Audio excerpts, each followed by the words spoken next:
Olá, professores, bem-vindos à formação à distância da Secretaria Municipal de Educação de Francisco Beltrão.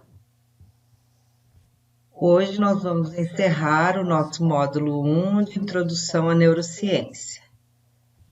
Meu nome é Heloísa Rizieri, sou pedagoga, mestre em educação e especialista em neurociência aplicada à educação.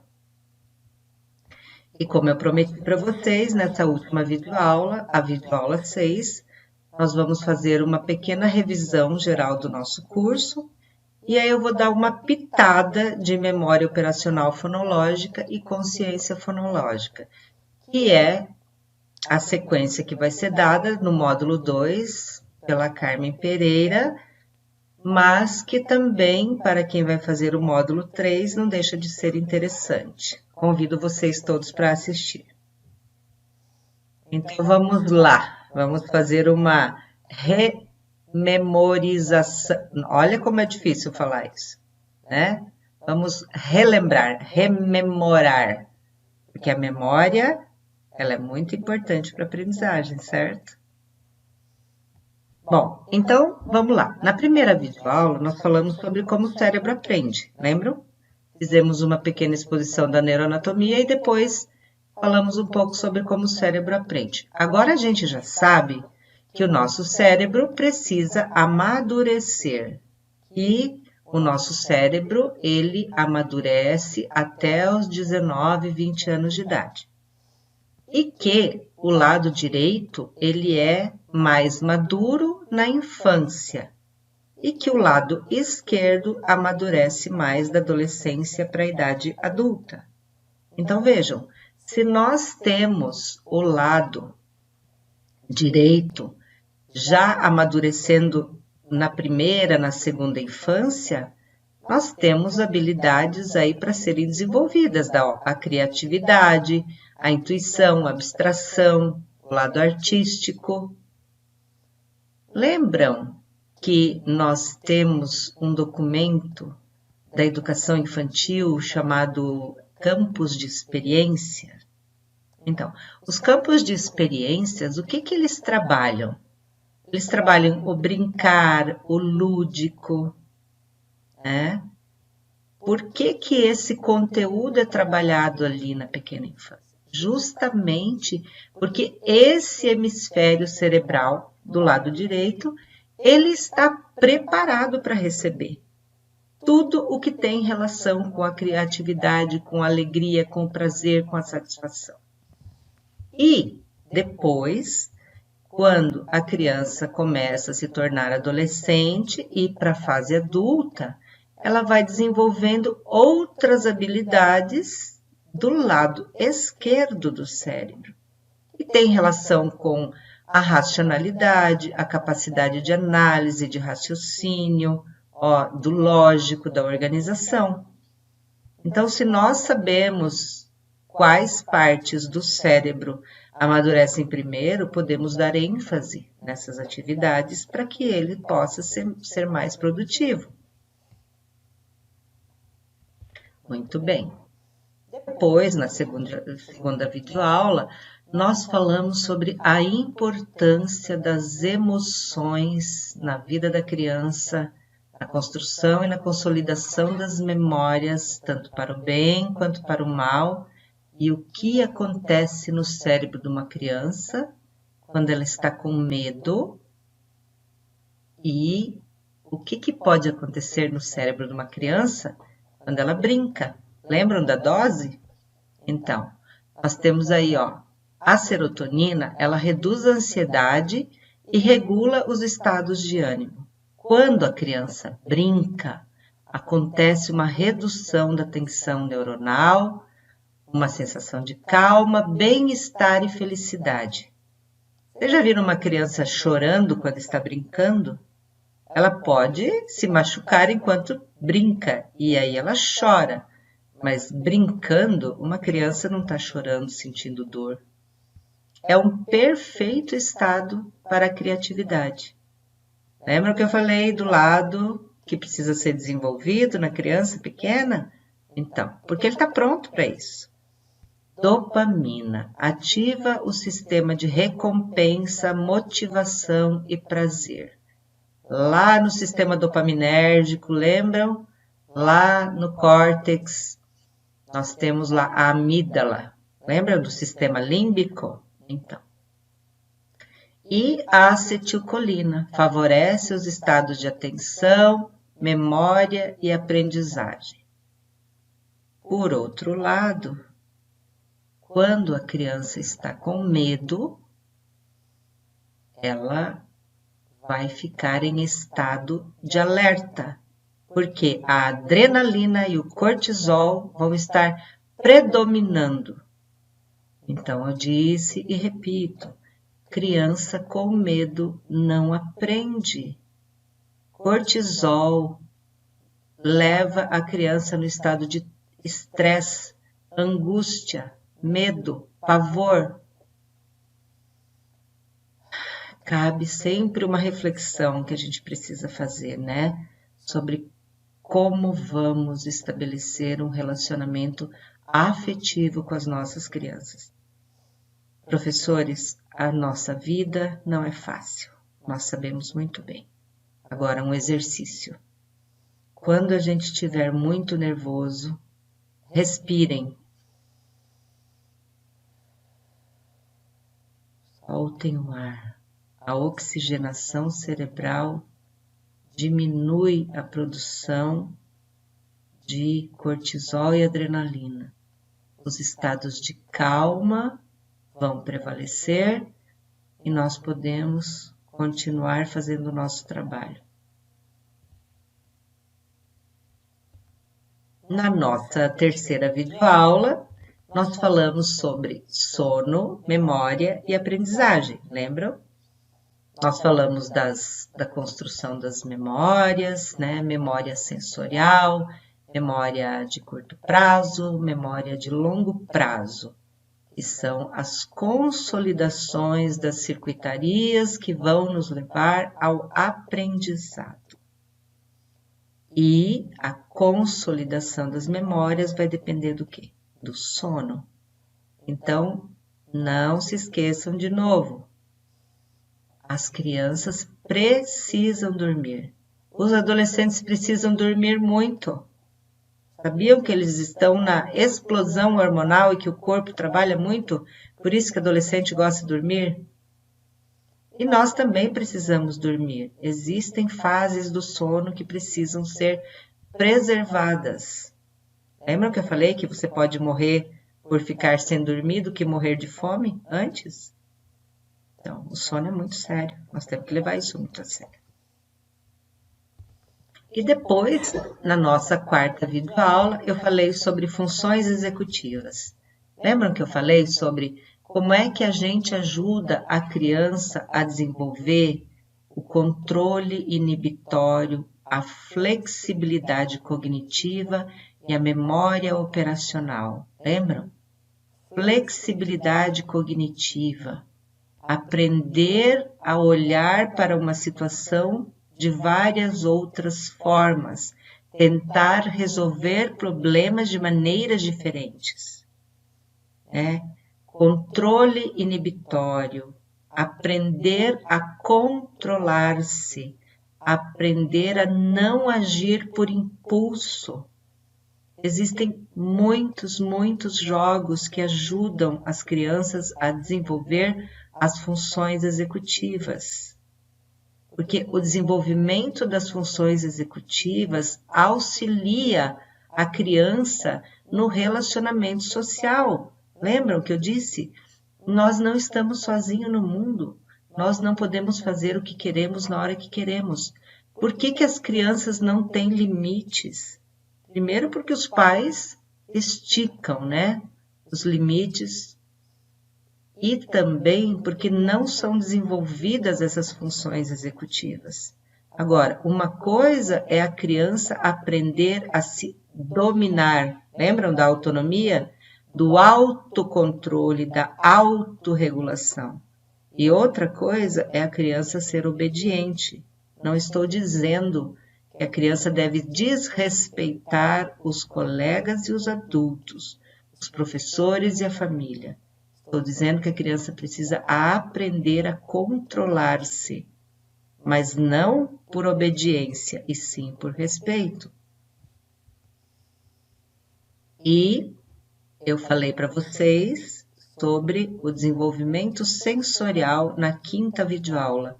O quanto é importante desenvolver os 5 sentidos da criança, o quanto é importante desenvolver o sistema auditivo, o quanto é importante compreender como é que se dá o processamento auditivo, como é que a criança aprende a falar, a ouvir, a aprender, a ler e a escrever.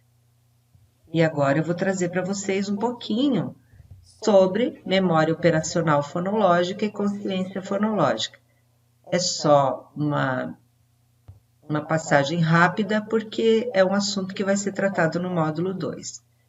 Então, nós pesquisamos um artigo científico falando sobre memória operacional fonológica e consciência fonológica em escolares no final do ciclo 1 do ensino fundamental. Então, essa abordagem que eu vou trazer aqui diz de um artigo que eu uso como referência.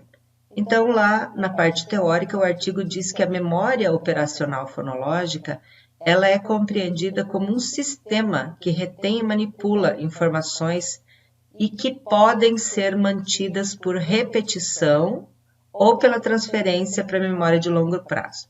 Então, olha só, nós sabemos que as crianças na escola aprendem por repetição. O cérebro adora repetição. O reforço das conexões que se transformam em memórias de curto prazo e depois em memórias de longo prazo são o que nós chamamos de aprendizagem. Então, a repetição, ela faz todo sentido. Na educação infantil e no ensino fundamental, não adianta a gente falar uma vez com a criança, ela não vai aprender. Nós precisamos falar várias vezes a mesma coisa. E aí, a consciência fonológica, ela é entendida como a capacidade do nosso cérebro de refletir sobre a estrutura da fala, que tem a ver com uma habilidade que ela é desenvolvida progressivamente, onde a criança vai ser capaz de identificar, manipular e segmentar os sons, tá?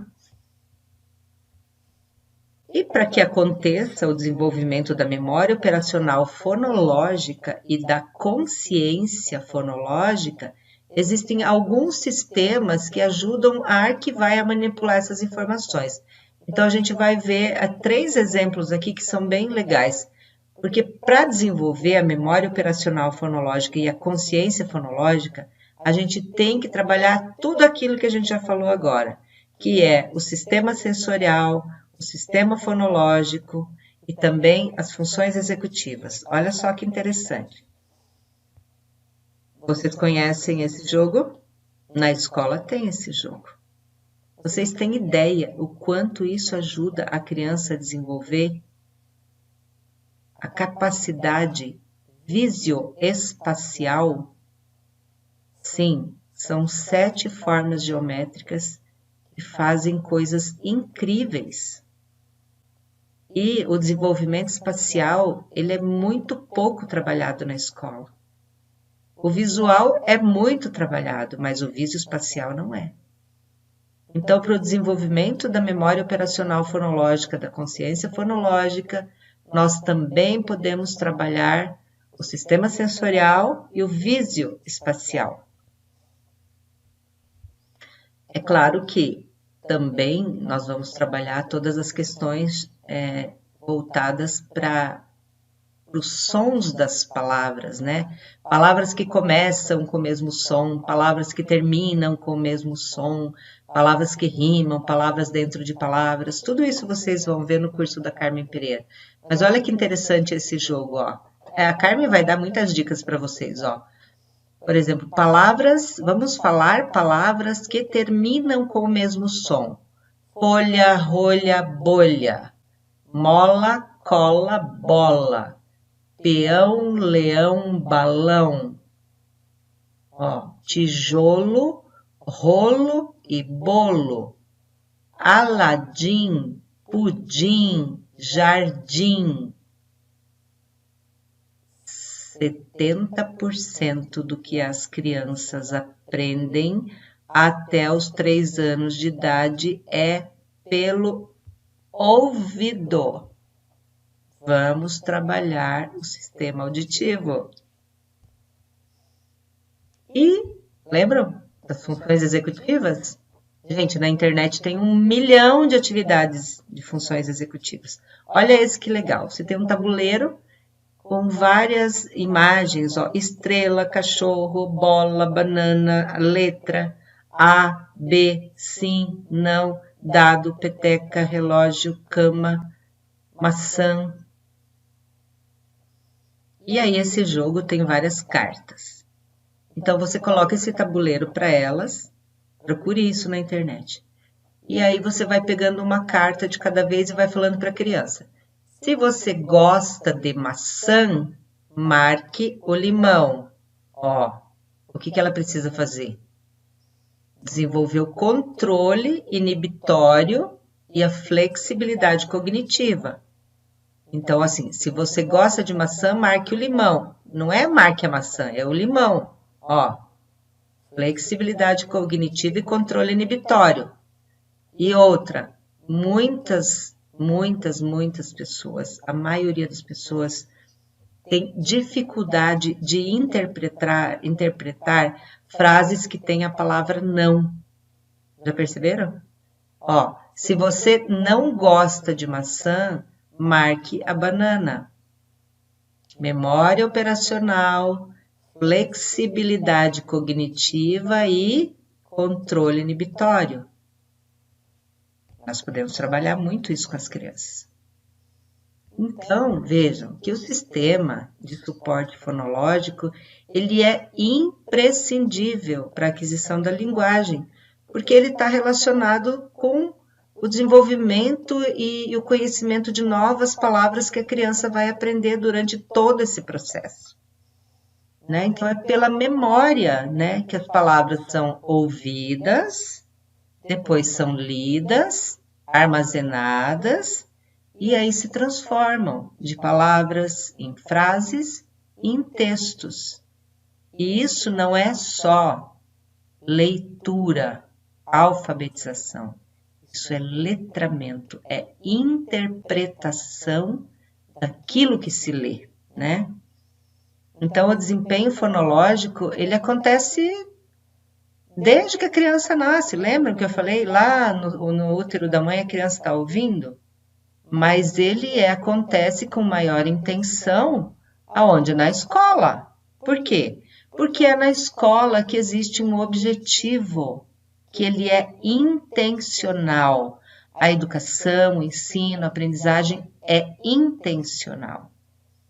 E se nós sabemos que o cérebro adora repetição, devemos trabalhar muitas vezes, repetidas vezes, todas essas informações que foram dadas nesse curso. Esse estudo, né, que eu trouxe, esse artigo para discutir com vocês, ele fala que existe uma relação muito grande entre a memória operacional fonológica e a consciência fonológica, principalmente na pré-escola e na primeira série, né? Então, esses autores desse artigo, eles dizem que existe uma inter-relação muito grande entre a consciência e a memória. Se a criança desenvolve a consciência fonológica, automaticamente ela está trabalhando em favor da memória. E memória é aprendizagem. Então, se nós sabemos qual é a idade cronológica que a criança pode desenvolver isso, lembram da janela? E da maturação desse cérebro, lembram lá do direito, lado esquerdo? Nós não podemos perder essa oportunidade. Então, ó, Essas habilidades, todas, elas vão favorecer a aquisição da escrita. E elas vão depender dos estímulos que a criança vai receber. O que eu falei sobre a importância da qualidade dos estímulos na pequena infância? E mais, essas habilidades, são de desenvolvimento das sílabas, dos fonemas, né? Então, a consciência fonológica, ela estabelece uma relação que é da letra e do som e vai culminar com o domínio do princípio alfabético da escrita. Desempenha um papel muito importante no desenvolvimento da leitura e da escrita, tá? Então, esses estudos abordam que essa relação, ela está direcionada muito, muito, muito na educação infantil e no ensino fundamental. E que o papel da consciência fonológica e da memória operacional fonológica é inquestionável na aquisição da leitura e da escrita. Não sou eu que estou falando, são as pesquisas. Nós precisamos ler, nós precisamos estudar, nós precisamos mudar as nossas práticas, nós precisamos internalizar novos conhecimentos. Porque a neurociência, ela não propõe uma nova pedagogia e nem uma solução para a dificuldade da aprendizagem, mas ela ajuda a fundamentar a nossa prática pedagógica, porque nós somos neurocientistas, nós já fazemos neurociência na escola, sim. Agora, temos fundamentação teórica consciente das nossas práticas, que a gente já realiza e que muitas têm muito sucesso. Então, essas novas estratégias e conhecimentos da neurociência vão nos ajudar a ensinar com mais consciência e respeitar o desenvolvimento e a maturação do cérebro e de como que ele aprende. Essa é uma fala daquele livro de Neurociência e Educação, da Leonor Guerra, que eu trouxe lá no começo para vocês. Espero, de verdade, que eu possa ter contribuído com vocês nesse sopro de curso de neurociência, de introdução à neurociência, e que isso possa, de verdade, deixar vocês incomodados, né, com tanta coisa interessante que existe por detrás da neurociência, da educação, da escola, do saber e do conhecimento. Tenho certeza que algumas sementes foram plantadas e o resultado com certeza vai aparecer. Muito obrigada.